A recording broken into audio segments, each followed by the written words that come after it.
Hello મિત્રો, સીતારામ। આજે ભાણિયા ભાઈના પપ્પા તેડવા આવ્યા। આજે સવાર બપોર અને કામકાજ કરી બપોરનો તડકો બફારો બહુ હતો। ઓસરીમાં પાણી ભરી ઠંડુ ઠંડુ વાતાવરણ કરી કે આયુષને જોડાવી દીધો। આયુષ સૂતો હોય ને શાંત ને ક્યુટ ક્યુટ કેવો સરસ લાગે। આયુષને જોડાવીને મારે 2 બ્લાઉઝ દેવાના હતા એટલે હું સીવવા બેસી ગઈ કે આયુષ જાગી ગયો ને આયુષને પાણીપુરી ખાવી હતી એટલે મેં છે ને પાણીપુરી મગાવી દીધી। એને આયુષ પાણીપુરી ખાય છે કે ભાણિયા ભાઈને જો ખાવું નહીં પણ ખાવા દેવું નહીં ને આયુષને છે ને હેરાન કરે ને ભાણિયા ભાઈ ડિસ્કો કરે મારવા હાટું।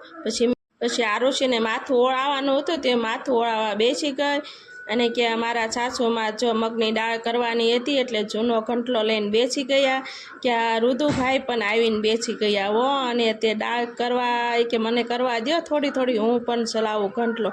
અને પછી એને તરબૂચ ખાવા બોલાવી લીધો અને તરબૂચની શીર દઈ દીધી। એને બહુ તરબૂચ ભાવે। એને કે રુદુના પપ્પા આવી ગયા અને નાસ્તો મગાવી લીધો અને બધાને દાબેલી દઈ દીધી અને કે આયુષને બધી દાબેલી ખાવી હતી।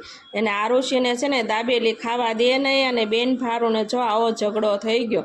એને આવું તો બેન ભારુમાં ચાલ્યા જ કરે। પછી અમે બધા દાબેલી ખાવા બેસી ગયા અને ઋત્વી તો જો ખાઈને ઊભી થઈ ગઈ અને કે ભાણિયા ભાઈ આવી ગયા આંગળા છાંટતા છાંટતા હવે મામી હું જાઉં છું અને તમે આવશો કે ભાણિયા ભાઈને।